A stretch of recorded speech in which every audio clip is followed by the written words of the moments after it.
What I'd like to share with you today is a story from the Quran, and before I do, just some introductory comments. A lot of stories in the Quran have to do with the children of Israel, many of them. And many of the prophets mentioned in the Quran are the prophets of the Israelites. But if you compare what's in the Bible and in Jewish literature about their history, and you compare it to what is in the Quran about their history, you'll see a huge difference. There's a lot less in the Quran. Allah chose in His final revelation to be very selective about which stories He is going to choose for His book. So there's very few stories in the Quran. And in fact, some of them aren't even found in Jewish literature, meaning Allah is telling us the lost chapters of Jewish history in the Quran. For example, the story of Musa and Khidr in Surah Al-Kahf is not found anywhere in Jewish literature. They don't have it. But it's a story about Musa alayhi salam, and one of the names of the Torah to the Jewish people is Torat Musa. It's the Torah of Musa, and yet one of the stories of Musa that's in the Quran is not even found in their tradition. And so the first observation, the thing I want you to think about, is that Allah gave us this book to guide humanity until Judgment Day, starting with guiding Muslims. When Muslims find Allah's guidance and live by it, it will make easier for the rest of humanity to find that guidance and live by it. So the first audience is us, and by extension, that becomes the rest of mankind. And for our guidance, Allah chose one of the key pieces, one of the key devices by which Allah chose to guide us is telling stories and selecting very, very special stories. So before I even start this story, I want you to just set your mind in a certain way. Why would Allah choose these very particular stories? Because these are the stories that are going to repeat themselves throughout the story of humanity. None of these stories are dead. All of these stories are alive. All of these stories replay themselves in newer and newer ways. So we have to look at the stories of the Quran not just as something that happened thousands of years ago. We have to look at it as something that might even be happening right now. This is the Quran's way of even doing contemporary commentary, a commentary on current affairs, a commentary on our reality. This is the mindset that if you remember nothing else about this lecture, I want you to remember that the next time you engage with a story in the Quran. Now I'm going to take you to a little bit of history. I'll ask a question to the audience, you guys can make noise. Where were the Israelites enslaved? Egypt, very good. And the Egyptians were a massive empire. They were a superpower. And they were in dominant power for thousands of years. They had a huge, huge dynasty and incredible architecture, and they were leading the world. In fact, they were the world's dominant power, and other royalties used to send their children to get their education in Egypt. So they used to get a student visa and go there to study, right? And their architecture was superior to everybody else. Their monuments were superior to everybody else. Their agriculture was superior to everybody else. They had this dominance and this feature in the world. In fact, they were so impressive that later empires, even after the Egyptian empire collapsed, later empires tried to copy the Egyptians or describe themselves as the new Egypt. Right? They're the new Egyptian empire. So the Romans, even after they took over, and the Egyptian empire had long collapsed, they would take monuments from Egypt and take them to all different parts of the Roman Empire to say, we're the new Egypt. You'll see an Egyptian obelisk next to the Blue Mosque in Turkey for a reason. You'll see a pyramid on the dollar bill for a reason. These are symbols of power, and they acknowledge the superpower status of these people. Now, the Israelites, coming back to the Israelites, they were slaves. Now, let's talk about the religion of the Egyptians. It's thousands of years old. But one thing that was very important in their religion was the cow. They had many, many monuments and statues and carvings of golden cows. And they had multiple gods. They believed in many gods, and a couple of their gods, one of their gods was a bull, Apis. And another god, which is female, was a cow, Hathor. And Hathor was, they associated, the bull was associated with protection against the enemy. It was associated with power and might and stability. So the more they worship this cow, the more the empire becomes stable and is able to defeat its enemies. And the cow that was the female, the Hathor cow, its symbol was it gives us milk, it gives us the leather, it gives us the meat, it gives us the bones, it tills our soil, it's our mother. It's our, you know, Muslims call Allah, one of Allah's names is Ar-Raziq, the provider. For them, the Raziq was the cow. So they worshipped the cow and they revered the cow, and the reason they did it is they want to make sure it rains, they want to make sure they don't get disease, they want to make sure their children are born healthy. In fact, some historians even argue that whenever there's a pharaoh that's going to take over government, the way you can tell that he's legitimately the new king is he has to drink from the sacred cow. He has to have the divine cow's milk for him to be associated with that power. They even believe that the sun rises from the east and the west. A cow carries it from the sun and takes it to the east. It takes it to the west. That's what they believed about the cow. Now, I don't want to give you a lecture about the Egyptian religion, but I do want you to know something about it. The cow was a big deal. The cow was a very big deal. Now, the Israelites were enslaved under the Egyptians for many generations. So there are many generations of Israelites who were born and they don't know what it means to be free. They've never known it. Their father didn't know it, their grandfather didn't know it, their great-grandfather didn't know it. All they know to be is slaves of a master class race that treats them like animals. That's the best case scenario. Many times they treat them worse than animals, and they're used to living like that. That's how their life looks. And they've accepted that as their fate. For many, many generations, this has been going on. And in that environment, another side note that I want you to know is the Israelites are the children of Israel. And Israel, if you go back further up, these are the children of Ibrahim alayhi salam. These are the children of Abraham. Means this, what I'm trying to tell you is these are the Muslims. The Muslims are born of that time. From our perspective, those who believed in those prophets were the Muslims of that time. So we don't call them the Jews of that time. From our perspective, we call them the Muslims of that time. They're being born into slavery under a superpower, and their next generation doesn't even know what it means to be free. They're born under the choke of a superpower. And what happens to young men and women that are raised as a minority, as a degraded, inferior minority that is under the chokehold of a larger superpower? You start thinking to yourself, consciously or subconsciously, man, these people, they have better roads, they have cleaner houses, they have more beautiful clothes, they're so much smarter, look, they're so much healthier, they're so much stronger, they keep on winning and winning, everything about their life is beautiful. My God, they have it all. I mean, they're kuffar, but they're awesome. Look at their streets, look at their neighborhoods, look at their highway system, look at their technology, look at their agriculture, and look at where we live. Fine, we're the believers, but we're also losers.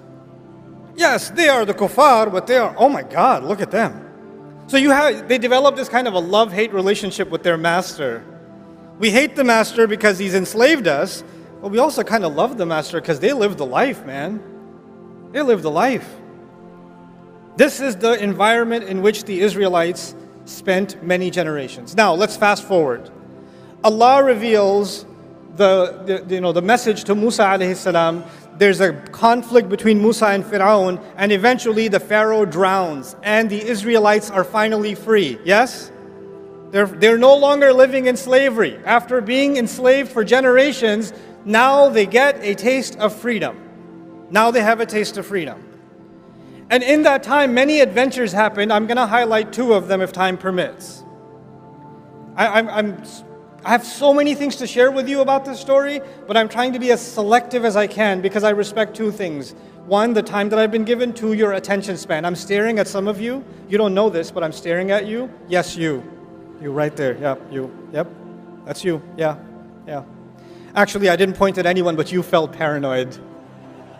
I got you so good. You felt like the soul leave your body a little bit just now. I saw, okay. But I do want you to at least take two parts of this story with you that I'm going to just be selective about. Okay. So Allah, they're out in the desert. They're free now. And Allah says to Musa alayhi salam that Allah calls Musa alayhi salam to meet with him. So he's going to leave the Israelites behind and he's going to go meet with Allah on the mountain. And the mountain is not that far. The mountain of Tur is not that far. So he leaves them behind. He leaves his brother Harun and he goes to meet with Allah. But he shows up early. He shows up early. And Allah asks him, مَا أَعْجَلَكَ عَنْ قَوْمِكَ يَا Musa. Musa, why did you show up early? What rushed you away from your people? Why did you show up so early? And of course he says, لِتَرْضَى عَجِلْتُ إِلَيْكَ رَبِّي لِتَرْضَى. I rushed to you, my master, so you could be happy. Obviously, if you're going to please Allah, like we go to the masjid earlier for Jum'ah, it's more rewarding, isn't it? So he rushed to Allah to make him happy. I won't go into that part of the story. The part I want you to focus on with me is what Allah tells him. And what he tells Allah. He says, hum ula'i ala athari. No, they're just a few steps behind me. They're just a few steps behind me. I want you to remember two meanings of that. When Allah said, why did you rush? He said, there's a few steps behind me. Number one, it means they're not that far away. If there's any trouble, I'll just run back down and I can get there in 20 minutes, no problem. That's one meaning. The other meaning is, look, they followed me through the water. They followed me and they fought their fear against the Pharaoh and they crossed this desert with me and they've seen so many miracles.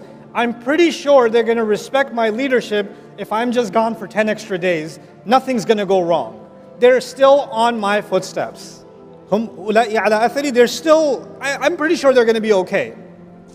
And Allah says, actually, Samiri, there's a fellow named Samiri, a foreign name actually. He has put them in trouble. He's confused them. He's created chaos among them. So now I'm going to take you to Samiri and what chaos was created. While Musa alayhi salam was gone, this fellow Samiri, basically what he does is he collects all of their gold. Whatever gold they had from all their savings, they collected and they ran off from Egypt. And somehow he collects all of it from them, melts it down, and turns it into the statue of a guess what? A golden baby cow. A golden cow. Which suggests a couple of things. One, it might suggest that they didn't have enough gold to build a cow, so they had to go with a baby cow. Right? So that might be one reason. Another reason might also be, if you study the ancient Egyptian religion, they would take the baby calf, bring it into the temple, put gold on it, and then put it in a special area where nobody will bother it until it grows up, because it's meant to be a godlike cow that was specially chosen. So he's like starting off with a baby cow. He's starting there.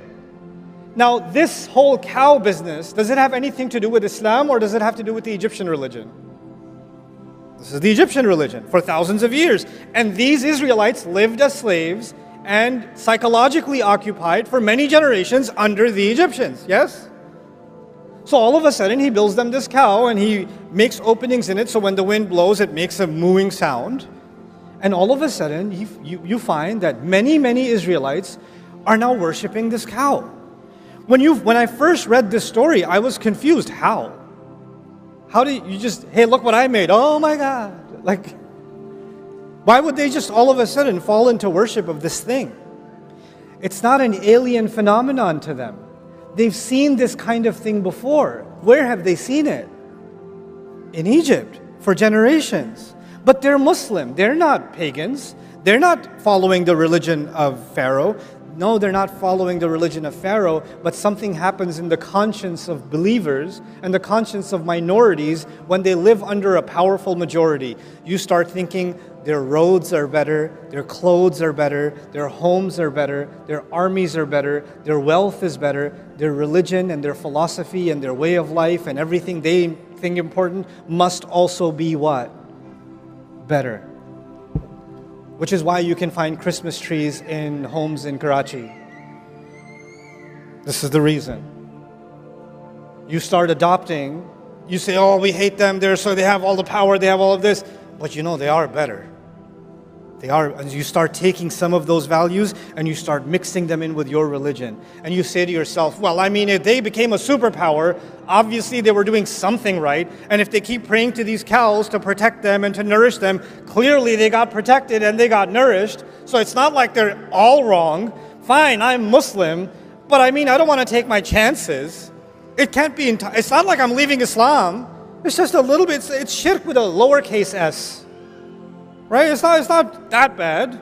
So they tell themselves that this is okay. Anyway, so as they do this, and they accept this cow for worship and all of that, Musa alayhi salam comes back and he's absolutely shocked, right? And the reason I wanted to share this story with you is two parts.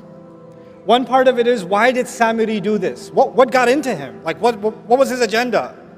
We need to understand Samiri because he's important enough that Allah named him in the Quran. Like, that's a big deal. Most people don't get named. He got named. And the other side, I want you to understand what happened to the Israelites. Because again, these stories will live forever. Samiri. Let's start with Samiri. Musa alayhi salam comes back and asks him, after he's done yelling at them, he yells at his brother, he gets angry at his brother. We're not talking about that. We're talking about how did he deal with Samiri. Ma khatbuka ya Samiri? Hey, what's your deal, Samiri? What'd you do this for? Why did you do this? And he has the strangest answer. He said, قَبَضْتُ قَبْضَةً مِّنْ أَثَرِ الرَّسُولِ. He said something that I found very confusing. He said, I grabbed a handful of the footprint of the messenger. If I'm translating literally, I grabbed a handful of the footprint of the messenger. When I read that in the Quran, look, I'm an inquisitive person. I don't just say, oh, okay, and I move on. I say, what? Huh? What? Footprint, messenger? The messenger's all the way up. Did he follow Musa alayhi salam and grab some dust of his footprint? What's going on? Then you read the commentaries and you find many people commenting, many mufassirun commenting, that he somehow saw Jibreel alayhi salam on a horse. And the horse, everywhere the horse stepped, plants started sprouting. So he saw that the footsteps of the horse of Jibreel alayhi salam produces life. So he grabbed a little bit of the dust from under the hoof of the horse of Jibreel alayhi salam, and he put that onto the cow, and the cow came to life. Except none of that is in a hadith, none of that is authenticated by the Sahaba, none of that is found in the Quran. And according to Ibn Ashur rahimahullah, who I'm very impressed with his work in his tafsir at-Tahrir wa Tanweer, says this has no authenticity at all. Even goes against the text of the Quran. So then what does it mean that I grabbed a piece of the footprint of the messenger? I'd like to offer an alternative understanding. You remember I said the word athar. Musa alayhi salam was with Allah. Allah said, why did you come so quickly? He said, they're right behind my footsteps. Remember footsteps? Hum ula'i ala athari. And it meant two things. It meant footprint. What else did it mean? That they're closely following me. Samiri sees an opportunity. These people, their Islam is not that strong. They don't really understand the revelation, but they're culturally still very attached to the dominant culture of the Egyptians.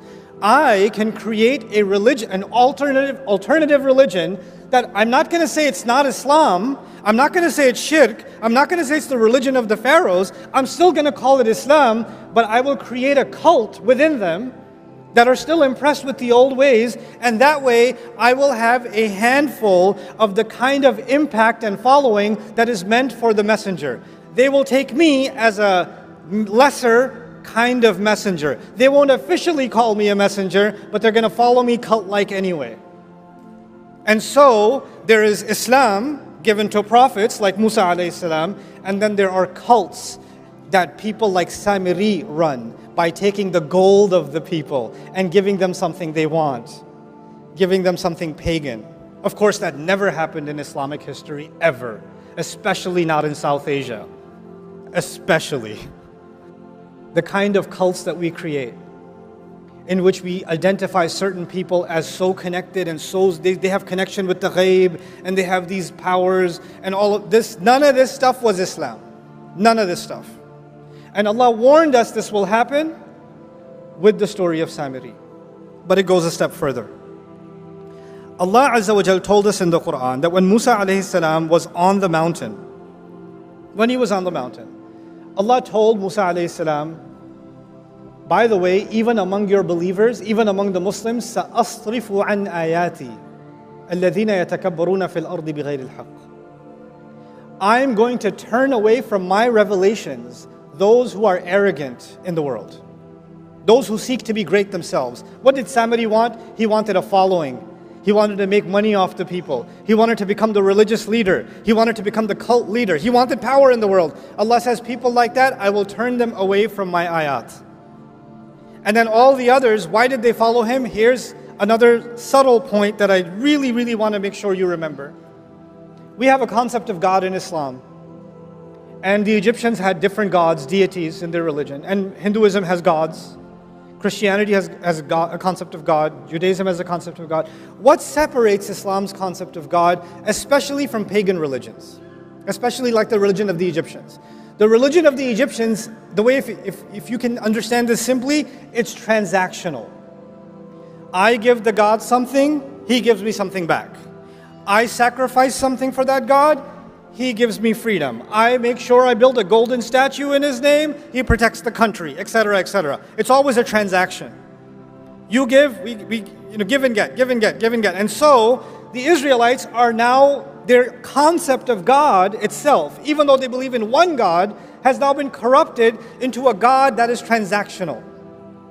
So, okay, we'll follow this God through the water, end up in the desert, but what kind of God is this? If he's really on our side, he should hook us up like the God of the Egyptians. He should send us rivers and vegetation and all of it. Why is he giving us this one cloud and just manna and salwa? Can you bring some salad over here? Like, fumiha wa adasiha wa bathaliha wa qithaiha wa fumiha wa adasiha. Where are the vegetables? Why isn't this God giving us a better menu option? Why? Because in their mind, their God became entirely transactional. But that's not from Islam, that's from the pagan religion. Of course, Muslims would never fall into such a trap, especially not in 2024. I made so much dua, I even prayed tahajjud, I even decided to pray 5 times, and I still failed my medical boards. Of course, we would never become transactional. I stopped praying because Allah doesn't answer my prayers on my terms. I wanted that job, I didn't get that job, and now I have to drive an Uber until I find another job. That's why I'm just disappointed with Allah, because I did my part, he didn't do his part. This was the pagan religion. This was not the religion of Islam. We started making our religion transactional. And what is the offering of those religions? They offer you the transaction. Make this offering, your child will be protected. Make this offering, it's going to rain. Make this offering, this is going to happen, that's going to happen. That's all it is. It's all transactions. So we're done with Samiri. There are going to be Samiris in the world that are going to try to take believers away from the ayat of Allah, to pull them into cults, to keep them away from revelation. Allah described their tactic. Allah says, وَإِنْ يَرَوْا سَبِيلَ الرُّشْدِ لَا يَتَّبِعُونَ سَبِيلًا. If they see the right way, they're not going to follow it. And if they see the deviant way, they'll follow it immediately. Now let's take a step forward. Musa alayhi salam comes back, sees this nonsense, and tells Samiri what he's done, tells him off, and then in front of him, shows him that he's going to destroy that cow. He starts smashing it to bits. Now when he's smashing it to bits, if I'm one of the Israelites watching him do this, and I've been culturally enslaved for many generations, some part of me is like, is it going to thunderbolt right now? Is there going to be an earthquake? Because he's breaking oh my God, I can't watch.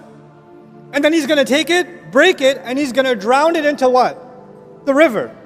Interestingly, the same river that who drowned in? Fir'aun has already drowned, yes?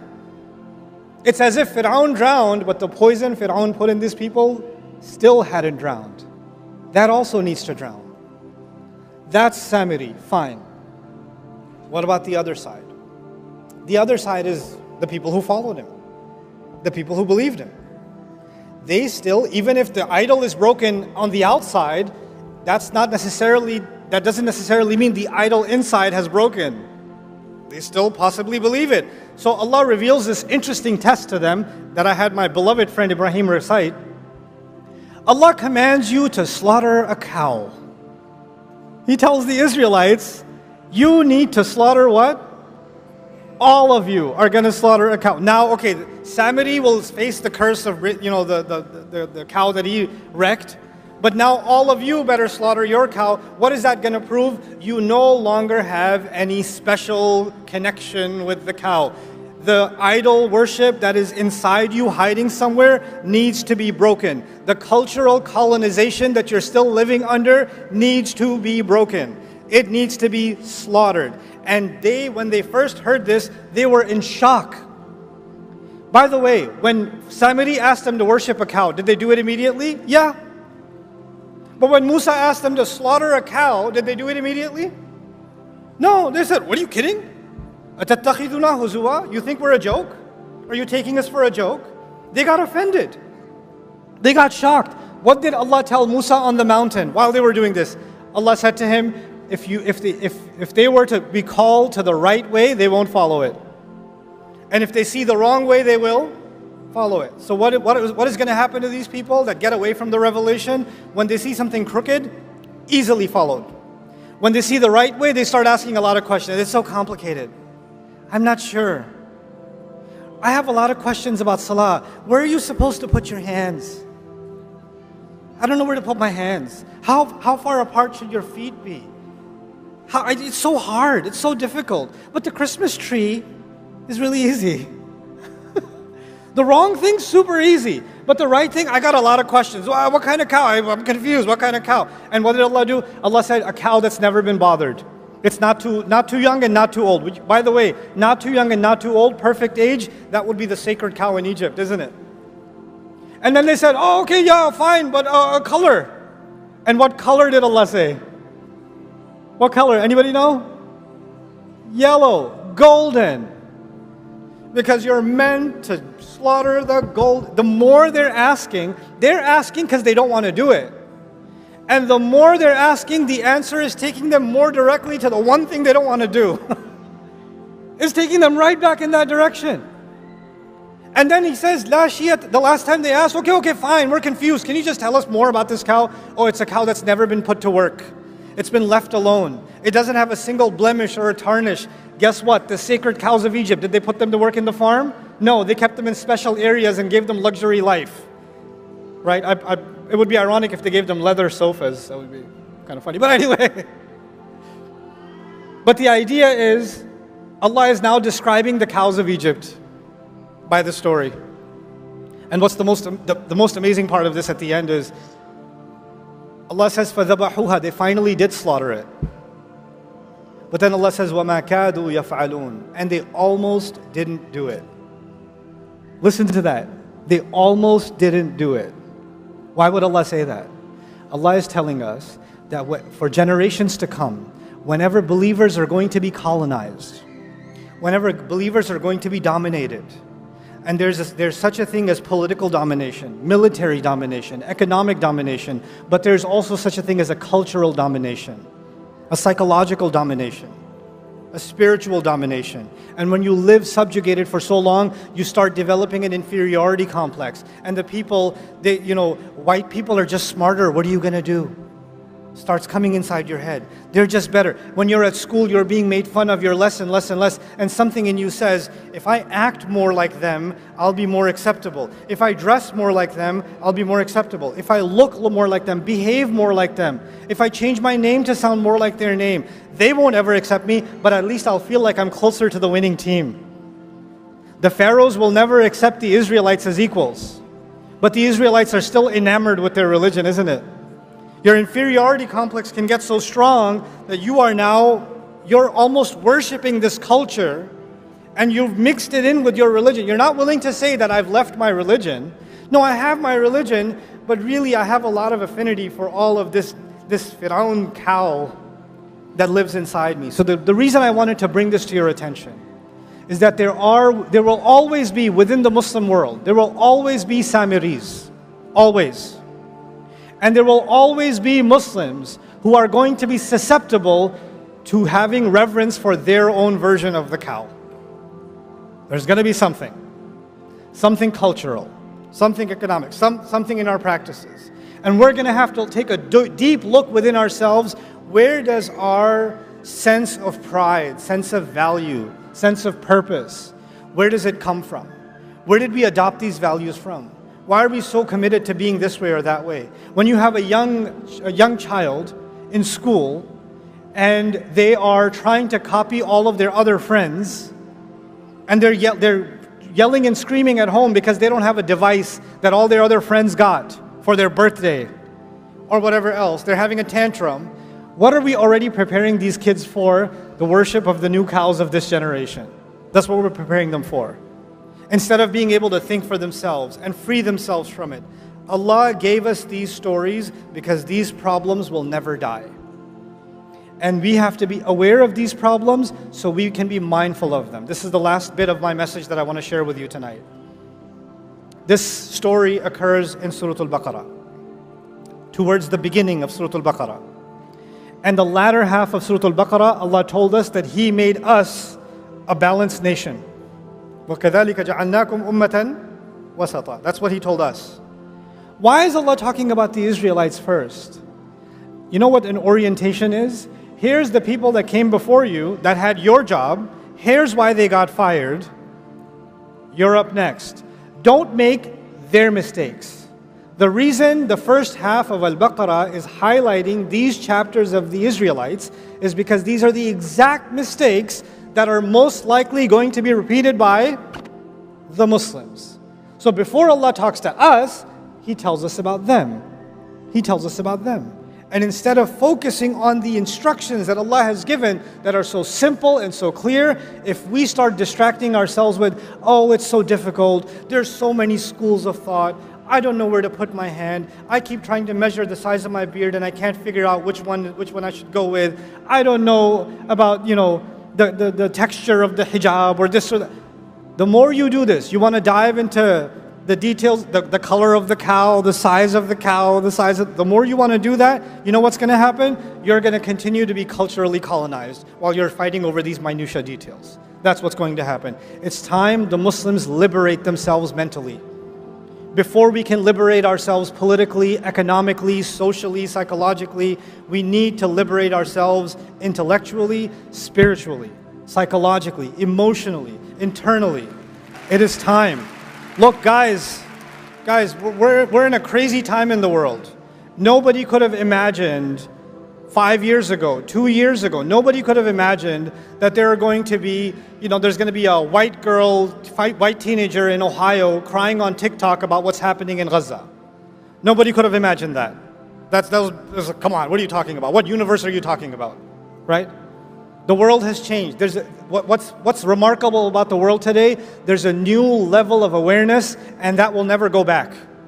There's a new level of awareness of political injustice. But you know what? Take that as a sign. If the world can wake up to something that was happening in front of their eyes and they were blind to it for 70 years, and now they're waking up to it, well, you know what, Muslims, you have potential. You can wake up to what's in Allah's book. You can wake up to what Allah has given. I can wake up to it. It's time this ummah experienced an intellectual and a spiritual renaissance, and I believe this is the generation that's going to do it. Jazakumullahu khairan. Assalamu alaikum wa rahmatullahi wa barakatuh.